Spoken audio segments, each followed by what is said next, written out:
I really, really loved this episode of One Piece, and not a lot actually really happened. It basically all took part on the Going Merry. There was some other stuff that happened, with that giant ship that attacked and stuff like that. But the thing I loved the most of in this episode was how the Straw Hat Pirates and Vivi are treating Nami while she's under this condition, because you can tell they genuinely care. You know what I mean? They're not just like a crew that are traveling together from island to island trying to achieve their own individual goals. That is the case, but they clearly have a bond, like a family between them. There's this really nice, genuine connection you can feel with everybody. And when somebody's hurt or sick, in this instance, like Nami is, they really do care and they try and take care of them. And, they have a real honest bond between all of them, which I really love. Like Luffy, for example, the way he's trying to help Nami, although he's not a doctor and he doesn't really understand a bit what being sick is.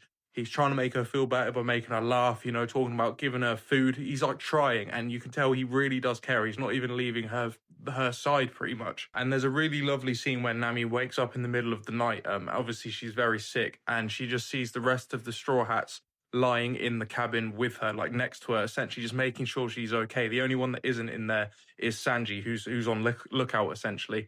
But again, it just goes to show how much they actually do care, and they look after each other. They are a family. Again, they're not just a crew that travel together. They all matter to each other. And one of the best aspects of this show to me are the moments in between the islands. When they're on the Going Merry, all just hanging out together. Playing games together, eating, drinking, laughing.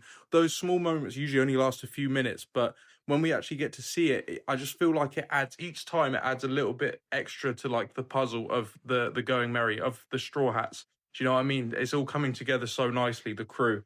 And, they're going to get a doctor now. And it's interesting because I wonder how another member, if they do get another one, like a doctor on the ship, which I feel like they're going to need after what's happened to Nami, is that going to affect the situation, like how they all sort of interact with each other? Because it feels like every time a new member is introduced, the dynamic changes slightly. Do you know what I mean? Like when Sanji was introduced, he's sort of Zoro's rival in a way. And then when Nami was introduced, she was sort of like the hard-headed one that would like put everybody in their place. It's just, it always changes the dynamic slightly. But like I said, in this episode, it goes to show that no matter what the dynamic is, they all really do care about each other. And it's lovely, man. It is really nice. The things that happened in this episode, a giant warship attacked the Going Merry called the Tin Tyrant, and the leader, Warple was his name. He had the munch fruit, and he could take giant bites out of things. He nearly ate Luffy, but Luffy sent him to fucking Kingdom Come. I'm sure we'll see him again. Vivi said that she recognizes him, so I'm sure we will see him again at some point. He's obviously matters in some sort of way.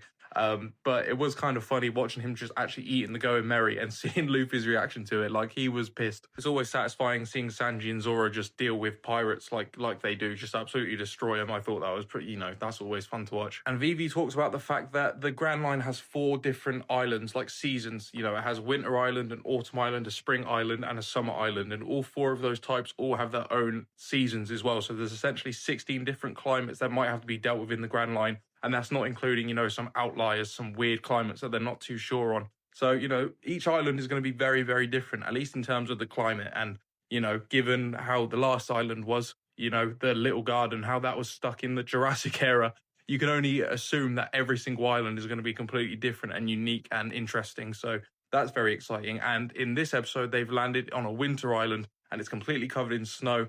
And as soon as they get there, they're met with hostility like they usually are. And one of the people there tries to shoot Sanji because Sanji's showing a bit of hostility back, and Vivi jumps in the way and gets shot, which is pretty insane. I don't know where she got shot, but clearly she's hurt. They're there to look for a doctor for Vivi, for Nami, but clearly they're going to need one for Vivi now as well. So yeah, that kind of took me off guard for sure. But overall, I love this episode. I'm excited to explore this new island. Every time they get to an island, I'm excited to see what's going on. What are the people like? They seem quite hostile here, but what are the stories? Why are they so like scared of pirates? Why are they so angry towards them? There's got to be a reason. Who's this doctor going to be? Are they going to join the Straw Hats? Who knows? But I guess we'll find that all out soon. But yeah, I really did love this episode.